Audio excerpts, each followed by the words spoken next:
nos vamos a dedicar al cine y hablar del cine, ¿con quién más sino con Pedro Sus? Su apellido es bien complicado, Pedrito, tu apellido. ¿De dónde eres, Pedro? Pedro Sus, Col. ¿Cómo se pronuncia? A ver. Col. Sí. ¿Y de dónde son tus apellidos? Mis abuelos, tanto mi abuelo paterno como mi abuelo materno, eran de Austria-Hungría. Ajá. O sea, que complicadito el tema. Así es. Bueno, María René, presentanos. Qué gusto, pues, qué gusto. ¿Cómo están a todos quienes nos están viendo? No necesita mayor presentación. ¿Ah? Al solo verlo no necesita mayor presentación, pero por formalismo de este programa Diálogos por Bicentenario tengo que dar la cordial bienvenida. Un hombre que conoce mucho de cine, de cultura, de arte, de también gestión municipal y de literatura, no puede ser de otra manera. El señor Pedro Sus nos acompaña, docente universitario, crítico de cine, cineasta. Qué gusto, bienvenido, Pedro. Hasta político ha sido nuestro Pedro. Correcto. Ha sido presidente del Consejo Municipal de La Paz. No político, porque hablábamos antes mientras esperábamos, y decíamos, él ha hecho gestión pública. Sí. Porque si hablamos de cultura en La Paz, ¿quién nos recuerda el paso que tuvo? Bien, antes de que Pedro no ya empiece a comentar y a hablar de ese tema tan apasionante como es el cine, querido Pedro, les vamos a dar un saludo a nuestros amigos del... tus papás, tus abuelos son del Imperio Austrohúngaro. Austrohúngaro. Son del Imperio gringo, del norte. Ya. Vamos a darles un saludo pues a Henry Llanos y a Carmen Osorio, que son los que tienen su programa en el área metropolitana de Estados Unidos, entre Maryland, Washington y Virginia. Bueno, pues y por las redes estamos en todo lado, ¿no? A Henry Llanos y a Carmen Osorio, un gran saludo y un gran abrazo, que deben estar pasando momentos difíciles por el tema del calor, está terrible allá, ¿no? Sí. Así que Pedrito, por favor, tú también dales un saludo. Pues. Bueno, un abrazo muy cordial a la distancia, un saludo afectuoso a Henry Llanos, a Carmen Osorio, y ese programa tan interesante que es Bolivia, Tierra Querida. Sí. Querido Pedrito, tú que has estado vinculado a este tema del cine bastante tiempo, tú has sido crítico de cine. 50 años. 50 años, ¿no? Y cuando hablamos del cine, hablamos particularmente de Hollywood. Y ahí Hollywood en esta última época viene vinculado al tema de la inteligencia artificial, y nuestros guionistas, productores, en fin, todo el mundo que tiene que hacer, sectores que tienen que hacer el cine, han entrado en una huelga. ¿Cómo ves eso? ¿Cómo has interpretado ese momento difícil para quienes hacen cine? Desde los actores, actrices, en fin, todos, con sus letreros en huelga en Hollywood, ¿no? Huelga y no sé qué. ¿Cómo has interpretado, cómo has visto tú la anterior etapa, esta y lo que viene? ¿Cómo ves esto? Bueno, lo que pasa es que con lo que algunos llaman la digitalización global, yo prefiero denominar la mundialización del capitalismo informático, se está acercando el peligro de que cualquier día de estos los humanos resultemos superfluos y las máquinas, los robots tomen nuestro lugar, y de hecho ya en lo que se llama el mundo desarrollado, entre comillas, hay muchos oficios que ya están corriendo serio peligro. Ya hay unas rebajas enormes del personal en las empresas, ¿no es cierto? Porque se les está dando a las máquinas a través de la inteligencia artificial, que es un término que yo considero absolutamente forzado, porque no es ni inteligencia ni artificial, Claro. ¿no es cierto? Sí. Pero a través de la inteligencia artificial se está optimizando el rendimiento y la productividad de las grandes empresas, y se está dejando de lado a los humanos, que nos cansamos, que tenemos vacaciones, exactamente. Pedimos aumento. Que estamos más, creo, entonces, el término. Que trabajamos trabajamos, más claro, industria, y trabajamos 8 horas por día, ¿no es cierto? En cambio, la inteligencia artificial, las máquinas, Las 24 no horas tienen ninguno de esos defectos, ¿no es cierto? Y por eso en Hollywood ya se está viendo también que muchos guiones ahora son escritos mediante la inteligencia artificial, Y esa usando la raíz de eso que han inteligencia. entrado, pues, ¿no? En ese- Y también Claro. en el caso de las películas de animación, por ejemplo, ya los animadores, ¿no es cierto?, están quedando de lado y es también a través de la inteligencia artificial que se están dibujando los personajes, Por ahí, los ambientes, por ahí etcétera. María Renés es producto de la inteligencia artificial. Va a ser la pregunta. Hola Pedro, ¿cómo estás? Así es. ¿Cómo Dos te cuadras está a la yendo? derecha. Sí. Entonces, Va a ser complicado. Entonces esto hizo que en febrero, hace 2 años, ¿no es cierto?, se dé una huelga masiva en Hollywood de los actores, de las actrices, de los guionistas, incluso de algunos productores, reclamando que no se los sustituya por la inteligencia artificial. Y bueno, no se llegó a ningún acuerdo finalmente porque a las empresas en esta mundialización del capitalismo informático solo les interesan las rentas, el lucro, ¿no es cierto? Y la influencia, porque nunca antes en la historia ha habido una tecnología que tenga la influencia planetaria que tiene la digitalización, ¿no es cierto?, la computación, la cibernética, etcétera. Según los últimos datos, son 5.500 millones de habitantes del planeta que todos los días están con su celular o frente a alguna pantalla tecleando y cada vez más solos, más encerrados en su burbuja, ¿no es cierto? Y entonces realmente la manipulación ideológica, la manipulación de cómo vemos la vida, cómo nos relacionamos con el mundo, se está expandiendo también de una manera que debería preocuparnos. Muchos dicen, uy, es una maravilla la inteligencia artificial, pero no ven la otra cara de la medalla, ¿no es cierto?, que no solamente es esto de que están dejando múltiples empleos sin necesidad de personas, sino, por ejemplo, el tema del cambio climático también se debe en gran medida a la cantidad de agua que usan los grandes centros de datos para refrigerarse, ¿no es cierto? Cada día, cada uno de los centros de datos, ese es otro dato también importante, cada uno de los 24 mayores centros de datos, hay muchos más, pero los mayores, mayoristas, utilizan 7.000 litros de agua cada día. O sea que está complicado. Ahora, por eso las próximas guerras ya no van a ser por el petróleo, van a ser por el agua. No estamos lejos, Pedro, querido, ahora, tú has estado vinculado al tema académico y todo aquello. Y aquí en la universidad se ha creado un programa, el programa de cine, que está vinculado a 2 facultades y que tú conoces muy bien. ¿Cómo ves este problema de la inteligencia artificial, este tema de los grandes mayoristas, el tema de Hollywood? De los Big Tech. Confrontando a estas nuevas generaciones que tienen esa aspiración de ser profesionales en el cine, por ejemplo, que están estudiando, están vinculados a esto. ¿Cómo ves este versus que tendría que ser la inteligencia artificial y las nuevas generaciones que están queriendo entrar en este mundo del cine? Bueno, a mi criterio, el cine boliviano, que siempre ha sido un cine de pioneros, ¿no?, porque cada vez vuelve a empezar, nunca ha habido algunas épocas, pero lapsos muy cortos durante los cuales el gobierno, el poder han entendido la importancia que un instrumento de comunicación como el cine puede tener para concluir con la integración nacional. Seguimos siendo un país bastante desintegrado, con una diversidad que a veces genera más conflictos que diálogos e interacciones, ¿no es cierto?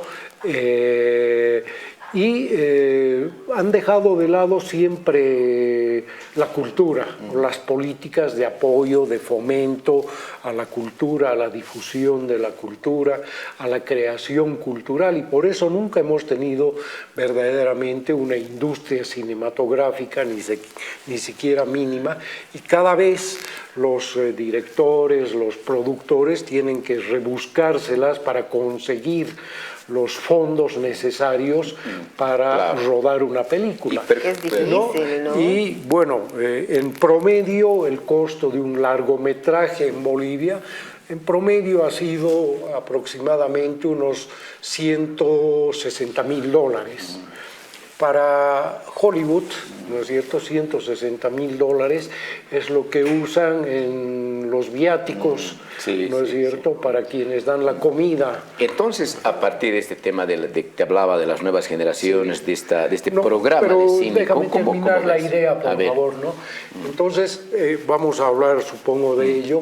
Cuando el cine arribó a Bolivia, estábamos en plena época de la división internacional del trabajo, ¿no es cierto? O sea, de la consolidación del neocoloniaje o del semicoloniaje, en el cual los países llamados periféricos estaban limitados a producir recursos naturales, ¿no es cierto?, y a entregarlos a los grandes países del centro, a los países imperiales, que eran los que tenían las industrias, tenían el valor agregado, etcétera, etcétera, y nos devolvían luego nuestros productos naturales en productos ya terminados con una ganancia absoluta para ellos, ¿no es cierto?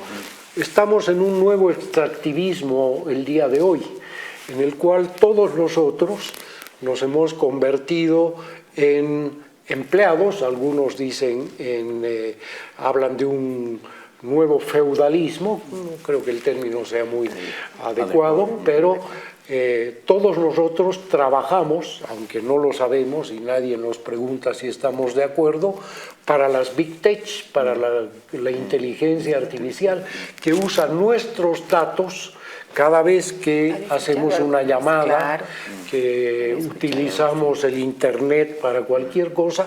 Todos nuestros datos van siendo acumulados en esos grandes depósitos, y eso se usa como la alimentación para la inteligencia artificial, para los algoritmos en base a los cuales funciona la inteligencia artificial, ¿no es cierto? Y en ese nuevo extractivismo nosotros, y el cine en particular, seguimos teniendo el desafío de ser usuarios y no usados de la tecnología, o ser usados por la tecnología, sino usar nosotros la tecnología, ¿no es cierto?, y a favor del país, del diálogo intercultural, que sigue siendo uno de las tareas pendientes en nuestro país, y al cual el cine ha contribuido a ese diálogo intercultural de una manera muy importante en varios momentos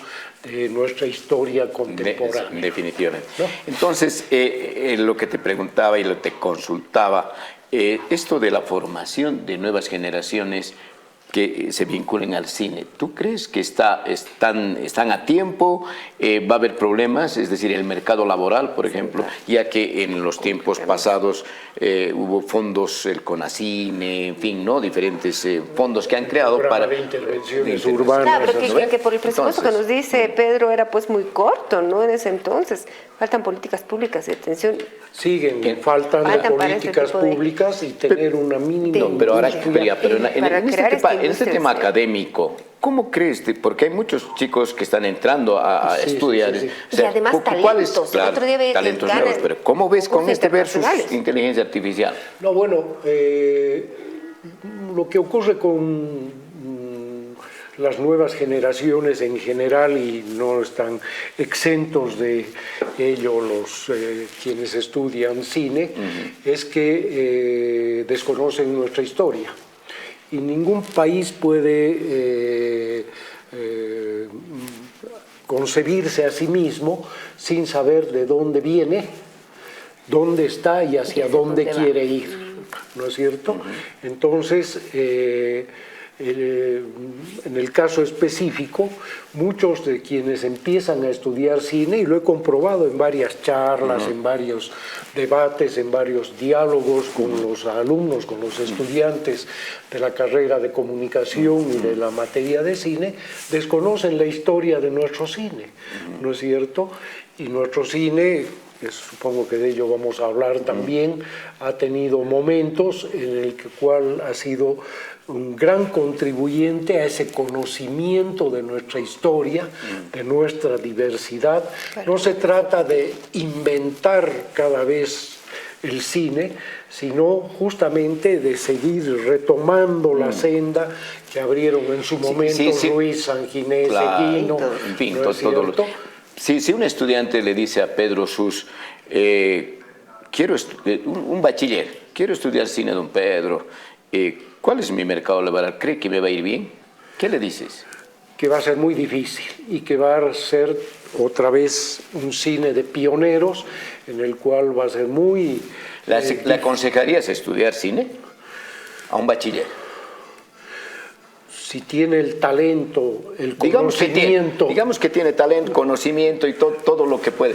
Pero necesitamos... a lo que me voy es a esto de la inteligencia artificial. Es decir, ¿no? Si en Hollywood, en el centro del tema del cine, están en problemas, ya en huelga, ¿qué les puedes decir a las nuevas generaciones? Que va a ser muy difícil, pero que hay que seguirla peleando. Hay que seguir peleando. En nuestro país tenemos que seguir peleando por muchísimas cosas a pesar de las condiciones adversas y de un futuro muy laberíntico, muy dificultoso, muy exigente, ¿no es cierto? Claro. Pero que también tiene sus grandes satisfacciones. Hay que decirlo, adelantándonos también, que el cine boliviano, a pesar de que ha tenido una baja cantidad de películas, si comparamos con Argentina, con México, con Brasil, de Hollywood ni hablemos, ¿no es cierto? O de la India, que es el mayor productor de cine en el mundo, no es Estados Unidos como se cree normalmente, ¿no es cierto? Pero nuestro cine ha obtenido una cantidad enorme de premios internacionales. Entonces muchos directores dicen, bueno, he perdido todo mi patrimonio haciendo un largometraje. He vendido mi casa He vendido mi casa, he tenido que endeudarme, etcétera, pero me han reconocido internacionalmente y eso no deja de ser una satisfacción. Pero antes de hablar de la historia del cine en ese contexto, por favor, la brecha es muy grande para poder lograr una industria de cine en territorio nacional y tener a estos productores que no tengan que endeudarse para mostrar el tipo de resultados que nos han llevado a palestras internacionales. Yo he sido testigo al entrevistar a los propios estudiantes de nuestra carrera de cine. Bueno, perdón, ¿cuál era la brecha es muy grande todavía para que se pueda cerrar. La brecha cerrar. es muy grande, pero igual es un desafío, es un reto que tenemos que enfrentar. Y han habido momentos en los cuales, cuando se creó el Fondo de Fomento Cinematográfico, después de la aprobación de la Ley del Cine, ¿no es cierto?, que podían acceder a préstamos en condiciones muy ventajosas. Previo proyecto de previo aprobación de un proyecto, ¿no? Se lanzaban concursos. Exacto. Lo mismo ocurrió con el programa de intervenciones urbanas, que anualmente hacía un concurso, y varias importantes películas recientes fueron financiadas. Y tenemos que, cuando yo decía que el Estado no terminó de entender nunca la importancia del cine como una herramienta para conocernos mejor, para entendernos mejor, etcétera, hablaba de esto, de que hay que tener fondos. El Estado tiene que destinar fondos. Es obligación del Estado. Tiene que entender la importancia de la cultura, de las culturas, porque somos un país de culturas muy diferentes, ¿no es cierto? La importancia de las culturas para un verdadero desarrollo humano. El desarrollo humano no es simplemente hacer asfaltos, proveer de gas, de energía eléctrica, es importante todo eso, de agua potable, pero tener también una identidad consolidada es fundamental para un país. Y las culturas tienen un papel fundamental en la construcción de esa identidad. Claro, entonces, en esto definitivamente concordamos que el Estado debe participar esto y debe financiar, debe fomentar el tema del cine. Para no tener que acudir a préstamos bancarios con altos intereses. O autofinanciar, que es caro, pues además. ¿No? Es muy caro. En la historia del cine boliviano hay algún momento en que el Estado, el gobierno haya dicho, ya, apuesto por esto, ¿y doy? Sí. Justamente en los primeros años de la vigencia de la Ley General del Cine, que fue aprobada en 1997, ¿no es cierto? Y hubieron ahí varios años y muchas películas que se produjeron gracias al aporte estatal, y está además establecido en esa ley que el presupuesto general del Estado debería incluir, ¿no es cierto?, cada año un porcentaje destinado a la producción cinematográfica. En el gobierno municipal, en el cual yo estuve trabajando algo más de 2 décadas, de igual manera hemos conformado un fondo de apoyo a la producción cinematográfica, ¿no es cierto? Y eso ha servido pues para que jóvenes puedan hacer sus primeras películas, ¿no es cierto? Muchas veces, como les ha ido mal en el mercado, porque eran préstamos, no eran donaciones, pero préstamos en condiciones muy beneficiosas, ¿no? Pero igual nuestro mercado cinematográfico era siempre chico y se ha achicado cada vez más. Ahora, Pedro, antes que empiece se apruebe la ley del cine, es la década del 90, empezando los 90, ¿no? Antes del 90, vamos a hablar del año 30, 40, que también hay cine, y cine interesante, sin fondo del Estado, sin que haya la ley. Así Entonces, quiere decir que, digamos, gente, o probablemente con aporte de privados, se ha logrado hacer un cine que también, y de eso debe saber mucho Jorge Sanguinés, ¿no? Así es, ¿no? Pero hay que hacer memoria también de que un año después de la revolución del 9 de abril de 1952, en 1953 se creó el Instituto Cinematográfico Boliviano, que dirigía Waldo Cerruto, y que estuvo vigente hasta la creación del canal de televisión, de Canal 7, varias décadas después. Y el Instituto Cinematográfico Boliviano, por ejemplo, financió algunos de los primeros cortometrajes de Jorge Sanguinés, algunas de las películas de nuestro mayor documentalista y uno de los mayores documentalistas latinoamericanos, que fue Jorge Ruiz. Jorge Ruiz, claro. Algunas de las películas iniciales de Antonio Eguino. Entonces ya había habido un primer momento en el cual el Estado se dio cuenta de que el cine podía tener una importancia. De hecho, el Instituto Cinematográfico Boliviano, en los años en que estuvo activo, hizo unos 300 informativos y noticieros. Entonces podemos hablar de ciertos momentos del cine. Digamos, vamos a ir del 90, que es la aprobación de la ley del cine, el 53, la creación del Instituto Cinematográfico. Y vamos hacia atrás, las primeras películas que salen, y eso vamos a hablar en esta segunda parte. Por ejemplo, Guaraguara, por ejemplo, Vuelve Sebastiana, en fin, películas que quisiéramos ya conversar en esta segunda parte. ¿Está bien? Claro. ¿Está bien? Listo, vámonos a la segunda. Se va la segundita. Rápido, a ver, no, ¿Ya pasó Y se media va hora? Y se va ¿Media la hora de verdad? segundita. Yo no quiero ni verlo, te has dado cuenta para que no me diga cuánto falta. Yo pero no quiero ni ver el modo, reloj, no ni quiero ver el modo, reloj. Tenemos que, sí, venimos Ya, con nada ahora. dile a Henry Llanos y a Carmen Osorio, dile pues que ya se acabó la primera media hora, avisales. Bolivia, tierra querida, por favor, unos minutos, ¿sí? Henricito y Carmen, ya volvemos. Y vamos a seguir con Diálogos del Bicentenario, hablamos del cine pues, con boliviano. nuestro querido Pedro. Vamos a la segundita.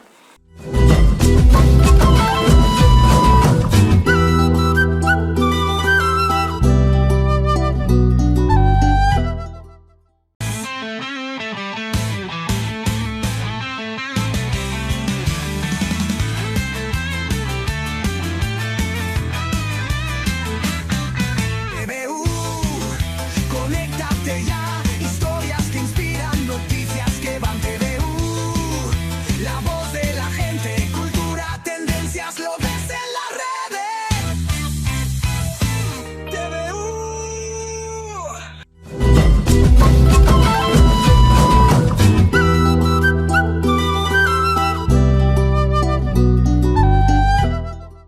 Pedro, hay un boliviano que ha ganado un Oscar. Así es. Sí, es cierto. Es cierto. Queremos todos los detalles. Bueno, Cuando has comentado del boliviano que ganó Oscar, han dicho el Pedro está loco, sí, sí, ¿verdad? ¿Qué cables Ya hay se le- problema. qué cables se le cruzaron? ¿no? ¿En qué película? Debo decir algunos. No, lo que es eso? A pasa ver. es que Mario Mercado, en su juventud... Mario Mercado, estudió- Vaca Guzmán. Vaca Guzmán, No solamente relacionado exalcalde de La Paz, Exacto. dirigente No solamente de deportivo, Bolívar. ¿no es cierto? En su juventud... ¿Tú eres bolivarista? No. No. Pues, Pedro, sí, Mario Mercado era presidente del Bolívar. Así es. ¿no es? Muchos lo identifican por eso. Continúa ver. con tu idea, Pedrito, por favor. No, en su juventud, decía, estudió cine en los Estados Unidos. Ya. Y en esa época, en el Oscar, había una categoría para premiar a la mejor película hecha por un estudiante en ese año. Y él ganó uno de esos premios Oscar cuando estudiaba cine precisamente. Y luego, aunque esto ya quizás se ha olvidado mayormente, ¿no es cierto?, tuvo una importante productora cinematográfica en Bolivia, la productora Proinca, ¿no es cierto?, donde trabajaron Jorge Ruiz y Toda esa camada, toda digamos. esa camada de figuras fundamentales en la historia del cine boliviano. Entonces, cuando hablamos de la historia del cine boliviano, ¿a qué fechas o a qué año nos tendríamos que remontar? Tal vez sea difícil, no sé, Pedro, tú lo dirás. ¿Cuál ha sido la primera película que se ha hecho en Bolivia? Bueno, antes de hablar de la primera película que se ha hecho en Bolivia, quisiera comentar algo que también algunos de quienes nos están siguiendo van a creer que he enloquecido, ¿no es cierto? Pero el cine en Bolivia tiene una historia que se remonta a más de 150 años atrás.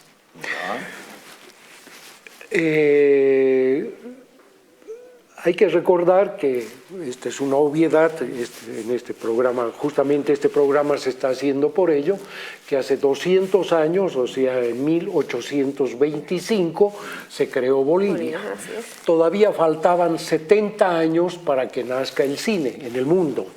Porque la primera proyección cinematográfica se hizo en 1895 en el sótano de un café parisino, entonces no se llamaba cine, se llamaba biógrafo, ¿no es cierto? Una pequeña película que se llamaba El arribo del tren a la estación y que provocaba que los espectadores se lancen al suelo porque creían que el cine, que el tren los iba a arrollar. Claro. se venía encima. Solo 2 años más tarde el cine llega a Bolivia, en 1897. ¿Qué fecha En ese tan año, interesante? 1897. sí, en ese Grande. año arriba uno de los entonces exhibidores ambulantes de cine que circulaban por el mundo y que iban expandiendo el dominio de Hollywood justamente sobre todos los países, ¿no es cierto? Poco tiempo después voy a apelar aquí a mi Chanchullo. a mi ayuda a memorias y en términos más criollos, el chanchullo. ¿no es cierto? El punteíto. Bueno, este es, por si acaso voy a hacer un poco de autopropaganda. No, sí, Este es nos un sirve. texto escrito por mí que se llama Cronología del cine boliviano, que fue publicado por la Cinemateca Boliviana en el número 61 del folleto de notas A propósito, críticas. en chiquititos, hablamos de la Cinemateca. Recientemente yo estaba viendo promociones incluso de las entradas muy bajas. ¿Qué pasaría si el boliviano consume su cine? Porque no consumimos pero que nuestro acabe, cine. pero que acabe, Que estábamos- quede al aire la pregunta, No, pero hay que no. responderla. En una época, lo voy a retomar un poquito Por más favor, adelante, porque no. había una gran concordancia entre el público boliviano y su cine. De hecho, hubo varios intentos de prohibir películas nacionales en las épocas de las dictaduras, por ejemplo, y las movilizaciones se dieron movilizaciones masivas para obligar a que se deje estrenar las películas, ¿no es cierto? ¿Qué rato Eso se ha roto. Entonces, Ya, ¿qué rato pero Eso se ha roto entre Nos- Me da pero a pena, ver, ¿no? nos varias tenías que- Vamos, nos es que tenías- si no vamos va a al quedar con la chanchullo, nos duda. tenías que decir algo del chanchullo. No, ya iba a entrar un poco a este los tema, antecedentes a los antecedentes de la primera primera. película. ¿Cuál es la primera nacional. película que se hace, pues? Bueno, en 1904 se Ya. filma la primera película boliviana, 1904. ¿Cuál es? Me voy a Esto está anotar, para me anotar. voy a anotar. que es una película titulada Retrato de personajes históricos y de actualidad. Obviamente era un documental, ¿no es cierto? No se sabe cuál fue la persona que hizo esa película, era sin duda alguna uno de estos exhibidores ambulantes, Ya. porque ¿Qué? otra curiosidad que hay que mencionar es que en esa época el mismo equipo que se utilizaba para filmar, se utilizaba para proyectar, Ah, ya. ¿no es ya. cierto? Porque eran películas muy cortas en general. Yo, Pedro, a ver, yo, bueno, nunca había escuchado de estos retratos de personajes históricos, pero sí había escuchado hablar de esta película Corazón Aymara. No, eso es mucho después, muchísimo Eso es en después. 1925, dice. En 1925. O sea que yo tenía como dato que esa podría haber sido entre las primeras. Está entre las primeras, pero no precisamente la primera. ¿Sí? El primer largometraje. Primer largometraje. Ah, Fue el primer largometraje, pero no la primera película primer boliviana, porque se largometraje. hicieron una cantidad importante de cortometrajes antes, ¿no es cierto?, de Largometraje. 1925. Por ejemplo, además venían empresas de la industria de Hollywood.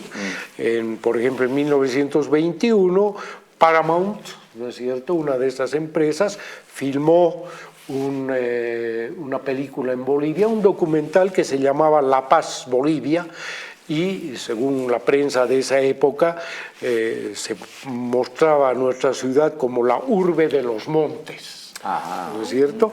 Bueno, un dato importante es que en 1923 llega a Bolivia un cineasta de origen italiano que estuvo varios años antes en la Argentina, que se llamaba Pedro Zambarino.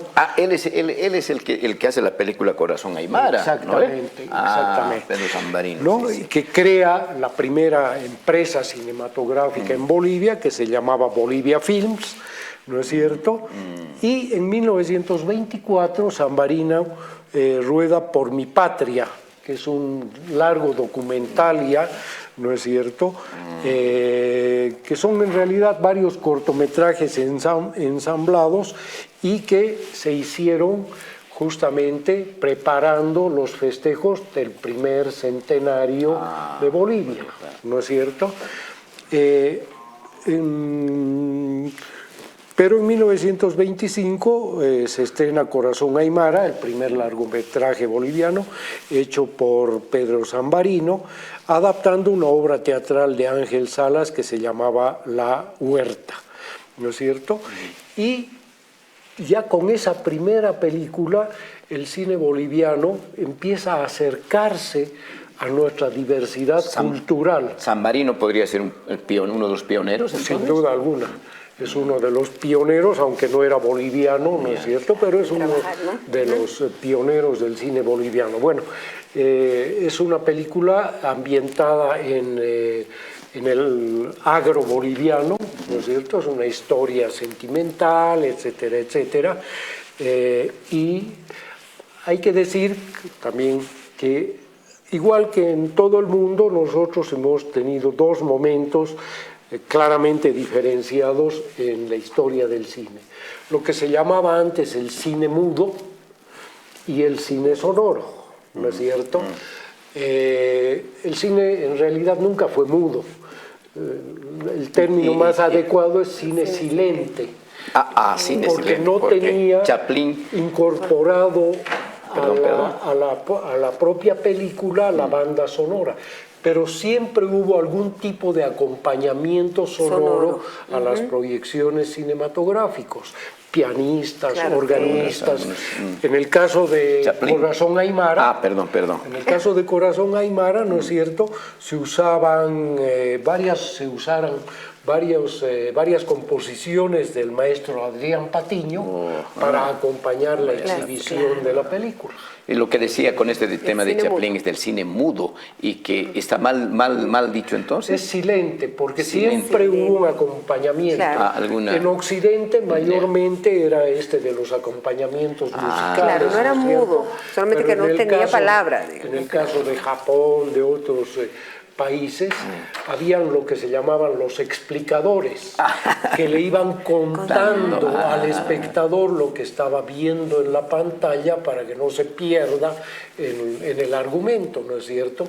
Porque además en esa época muchos de los espectadores cinematográficos en el mundo entero eran analfabetos, o sea que no podían leer los intertítulos que se incluían en las películas para ir explicando, ¿no es cierto? ¿Eran intérpretes o narradores? No, eran los intérpretes porque le contaban su propia versión en realidad de la película, ¿no es cierto? Bueno. Ahora ya entrando en este tema de la historia del cine boliviano, podemos hablar, digamos, ya hemos llegado al 1932 más o menos, ¿sí? Más o menos estaríamos por ahí en las previas de la Guerra del Chaco. Empieza a ver el cine y cuando llegamos al año el 30, hay un vacío, la década del 40, cuando no se produce cine. ¿Qué pasa? ¿Es que la Guerra del Chaco, todo por el tema económico? Así es. Eso es verdad. Así es, porque entró el país en una crisis económica generalizada y bueno, ya era muy difícil. Pero no quiero dejar de mencionar que en 1926 se hizo el primer largometraje documental y lo hizo Arturo Poznański, que fue un importante investigador de las ruinas de Tiahuanaco, ¿no? Claro. Y que justamente contaba la historia de un antropólogo, arqueólogo que llega a Bolivia y se contacta con un sabio aymara y este lo va conduciendo a través de las distintas ruinas y explicándole cómo era aquella civilización. Como una autobiografía, más o menos, ¿no? Es como una autobiografía, ¿no es cierto? Y otro dato importante también es que en 1927 en nuestro país tuvimos un episodio legal bastante complicado, ¿no? Insólito, por decirlo de alguna manera, porque 2 años antes fue asesinado el expresidente General Pando, ¿no? Y las investigaciones dijeron que era una familia, la familia Jáuregui, ¿no es cierto? Alfredo Jáuregui, ¿no? Quien había sido la autora del asesinato. Y había una disposición legal absolutamente inverosímil, ¿no es cierto?, que decía que cuando una familia es condenada a muerte, se hace un sorteo y uno de los miembros de la familia tiene que ser fusilado.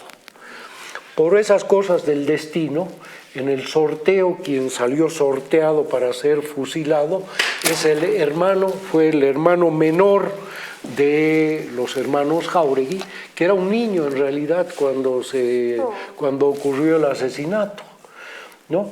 Bueno, hubo todo un revoltijo de alguna gente que decía cómo van a fusilar a una persona que no pudo haber sido el autor, pero nada, finalmente lo fusilaron y eso fue registrado en 2 películas, ¿no es cierto? Creo que son cortos, ¿no? Cortometrajes. Eran El fusilamiento de Jáuregui, que dirigió Luis Castillo, al quien se considera el verdadero precursor boliviano del cine boliviano, ¿no es cierto? Que fue un documentalista que tuvo una larga trayectoria en el cine nacional. Y la otra, también el otro documental sobre el fusilamiento de Jáuregui, fue rodada por Poznansky, ¿no es cierto?, que se llamaba La sombría tragedia del Quenco, porque el Quenco era el lugar ¿no? donde apareció Pando. Asesinaron a Pando, ¿no es cierto? Bueno, ahora sí nos vamos más para adelante y decimos que José María Velasco Maidana, al que le habían... ya había hecho una película anteriormente, pero no pudo proyectarla porque contaba el amorío de un pongo, de una hacienda, con la esposa del dueño, ¿no? Y eso fue considerado absolutamente inadmisible por una sociedad que era muy racista, muy excluyente, ¿no es cierto? Pero ¿cómo un pongo se va a enamorar de la patrona, de la dueña, ¿no? Pues no le dejaron estrenar la película. Pero creó Urania Films y hizo en 1928 2 cortometrajes, Amanecer Indio y Pedrín y Pituca. Y durante la segunda mitad del año 29 comenzó el rodaje de Guaraguara, ¿no es cierto? La película más importante de esa época silente del cine boliviano. Una película que estuvo perdida durante muchísimos años hasta que... Esa es la que se la ha restaurado, que se encontró en el Cine Bolívar de acá de La Paz, ¿no? Exactamente. Sí, ¿no? Encontramos los negativos, y las ¿no es cierto? Y en la Cinemateca y las restauramos y las reestrenamos la película. Pero en esa época la película causó... A ver, Pedro, y un poquito dinos, ¿y en qué consistía esta película Guaraguara? ¿Cuál era el argumento central? Bueno, básicamente era una película que se remitía a los años de la conquista española, ¿no es cierto? Y era el choque de 2 culturas, mostraba el choque de las 2 culturas, la cultura invasora y la cultura invadida, ¿no es cierto? Claro que todo estaba centrado en torno al amor, justamente al romance entre una conquistada y un conquistador, pero trataba la película y lo lograba en gran medida, como pudimos comprobarlo con la restauración. Y en ese tiempo, en estas películas, en este Guaraguara y después de este bajón, digamos, de la década del 40 y luego el 53 con Vuelve Sebastiana, ¿cuánto tiempo duraban estas películas? ¿Había una media o es que para llamarse película y no llamarse un corto y no llamarse un mini documental y entrar al rango de película, cuánto tiempo duraban estas? Más de 1 hora, que era el patrón internacionalmente establecido para considerar una película o un largometraje. ¿Y el largometraje es para su 1 hora y media? La película 2 horas. Más de 60 minutos y a largometraje. Ajá. Entonces, Vuelve Sebastiana, ¿en cuál rango está? Vuelve Sebastiana es un cortometraje, ¿no es cierto? Considerada por muchos críticos, y me incluyo, la película más importante de la historia del cine boliviano. Fue hecha en 1953, ¿no es cierto? Justamente por Jorge Ruiz. Y era un documental, en realidad, de los urus, sobre los chipayas. Los uruchipayas, ¿no? Lago Popo. Pero a pesar de ser un documental, no incurría en el vicio común de los documentales, y es que el cineasta va a una comunidad ya con el guión hecho, Claro. ¿no? Y ajusta lo que ve en la comunidad a su guión, ¿no? Jorge Ruiz convivió durante muchísimos meses con la comunidad uruchipaya, se adentró verdaderamente en las raíces de esa cultura y luego trasladó esa su vivencia a Vuelve Sebastiana, que era la historia de una niña uruchipaya que se aleja un tiempo de su comunidad creyendo que había un mundo mejor alrededor, pero finalmente entiende que tiene que volver a sus raíces, ¿no es cierto? Bien, ahora para... el último momento para van a dejar ya, para ya mi respuesta. el momento, digamos, no sé si podemos llegar a decir, o sea, darles valor a cada momento histórico del cine boliviano, porque cada momento tiene su cúspide. su gusto, su cúspide, en fin, como nos estás contando, querido Pedro. Sin embargo, ya desde la década del 60, 70, 80, 90 y hasta nuestros días, hay una producción cinematográfica interesante que principalmente Jorge Sanginés, con esos temas relacionados a la vida cotidiana y relacionada a estas revoluciones, a estos momentos difíciles por los que ha pasado nuestro país. Y hay unas películas que Jorge Sanginés las ha plasmado en películas, bueno, en estos documentales. ¿Cuál crees tú que en esta última época, ya hemos pasado a la otra, ha tenido la relevancia e importancia para el cine boliviano? Partiendo del año 60, digamos, hacia adelante. ¿Cuál película crees tú? Bueno, ha habido muchas películas importantes, ¿no es cierto? Algunas justamente de Jorge Sanginés, ¿no es cierto? Ucamau, Yaguarmalcuru, Chuquiago de Antonio Eguino, que fue una película y ahí se comprueba que el público había una sintonía del público nacional. Prefería el cine nacional. Ese año, 1977, cuando hizo Chuquiago Antonio Eguino, Chuquiago fue la película de mayor recaudación en el país, más allá o por encima de cualquiera de las producciones traídas de afuera que se estrenaban cada año, ¿no es cierto? Chuquiago, o sea que es hasta, y eso, y es ese tu análisis hasta hoy día. ¿O hay alguna otra que haya superado? Ninguna otra película ha conseguido esa hazaña, porque fue una verdadera hazaña, de tener la mayor recaudación anual con una película nacional. Yo tenía la idea que podría haber sido alguna de las películas. A mí particularmente El coraje de un pueblo de Jorge Sanginés me impactó cuando la Cinemateca era todavía por el San Calixto, ¿verdad? No, en el Colegio San Calixto, por ahí. Y yo recuerdo y les comentaba en la oficina, cuando salí después de haber visto la película, porque estaba todavía en colegio, y quería pues agarrar fusiles, o sea, ¿no?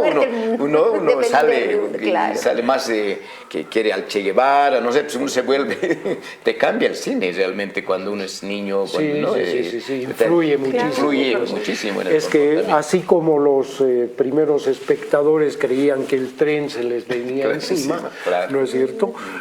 Una de las virtudes del cine y uno de sus lados oscuros también, hay que decirlo, es que no llega a lo irracional, ¿no? Directamente, sin pasar por el filtro de la racionalidad. Y por eso tú te identificas incluso con personajes que son detestables, ¿no es cierto? Porque esa es la virtud del cine visto en la pantalla grande y en la oscuridad de la sala. ¿Qué te dicen el tema del cine Luis Espinal? Bueno, fue un importante aportante a la cultura cinematográfica en nuestro país, con su colección de libros teóricos, ¿no es cierto? 11 tomos que publicaba Don Bosco, ¿no es cierto?, sobre distintos aspectos de la narrativa cinematográfica, de cómo hacer una película, un crítico fundamental que escribió en Presencia muchos años y participó además en algunos rodajes, por ejemplo en Chuquiago, él tenía un rol técnico de lo más modesto, ¿no es cierto? Era el claquetero, que se llamaba, o sea, el de la pizarra, que decía cuando empezaba a rodarse, a filmarse una escena, ¿no es cierto? Rodando, sí. Etcétera. Entonces fue una figura fundamental, además dio clases en la universidad durante muchos años, ¿no? Ay, el tiempo creo que nos va a faltar. Los últimos años de cine, ¿cómo vos ves tú este siglo XXI, el cine boliviano, estas últimas muestras que se están también comenzando a trabajar en un cine donde la industria mundial, bueno, prácticamente nos ha comido como Bolivia? Bueno, justamente el distanciamiento que se ha producido entre el público boliviano y el cine boliviano es que durante muchos años se hicieron, una vez que llegó el soporte digital, que ya no se necesitaba hacer la película en celuloide, mandarla a procesar en un laboratorio en Buenos Aires, después montarla en Estados Unidos, ¿no? Una vez que se inventó lo digital, o sea, el registro digital magnético, ¿no es cierto?, ya se podía hacer una película enteramente aquí. Y eso hizo que muchos jóvenes realizadores, ¿no?, que basados sobre todo en una apetencia egocéntrica, creyeran que era hacer cualquier cosa, filmar cualquier cosa, ponerla en la pantalla y eso los iba a hacer famosos. Pedrito, ¿no es cierto? Pedrito, el reloj así, tic, tic, tic, tic, tic, tic, tic, tic, tic, tic. Bueno. Pero te pediría un favor, si les puedes dar un mensaje a mis jóvenes universitarios que... y los no universitarios todavía, por favor, que quieren, porque estamos, ya él está corriendo, así tenemos un minuto. Pero quisiera mencionar muy rápidamente a ver, algunas otras películas que considero esenciales. Cuestión de Fe, de Marcos Loaiza, ¿no es cierto? Viejo Calavera y El Gran Movimiento, de Quiro Russo. Y en los últimos años varias películas bolivianas han retomado las enseñanzas de San Ginés, de Ruiz de Guino, mirarnos hacia adentro, ver nuestras heridas abiertas todavía y reflexionar y hacer que el espectador reflexione acerca de esa historia y de cómo sanar esas heridas, definitivamente. En esa línea, y para cerrar, Utama está en esa línea. Utama le iba a mencionar justamente, luego otras películas como Chaco, ¿no es cierto?, como La Tonada del Viento de Ivette Paz Soldán, Cementerio de los Elefantes, El Cementerio de los Elefantes, Cuidando el Sol, ¿no es cierto? Bueno, ha habido varias películas que han retomado y el público ha vuelto a acercarse lentamente, en cantidades todavía no muy significativas, a nuestro cine. Y esperemos Pedrito, la conciencia de cine nacional.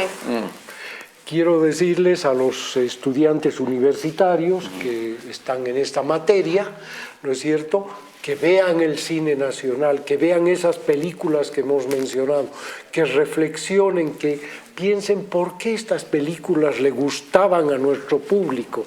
Y van a aprender que las películas sintonizan con el público cuando hablan de nosotros mismos, de nuestro entorno, de nuestra historia, de nuestra realidad actual, de nuestras culturas, de nuestra diversidad geográfica, etcétera, etcétera. Y no se trata de copiar el cine de Hollywood, ni siquiera el cine del Brasil o de la Argentina, sino de tener una visión reflexiva, introspectiva, que nos permita conectar con el espectador. Pedrito, me voy a poner de pie para decirte mil gracias por haber venido. Y vamos a estar boliviano. pendientes de tu actividad y de tu producción intelectual. Muchas gracias. Yo lo decía, un honor de verdad. Qué lindo. Nos falta segunda parte, Panchito. un nuevo invitado del 100% que nos ha visitado. Necesito una segunda parte. ¿No ve? Sí. Bueno, mil gracias. Estoy a su disposición. Sí. Y un gusto pues haber estado con ustedes. Para nosotros el honor, maestro. Listo, gracias Pedro. Mil gracias. Chao. Chao.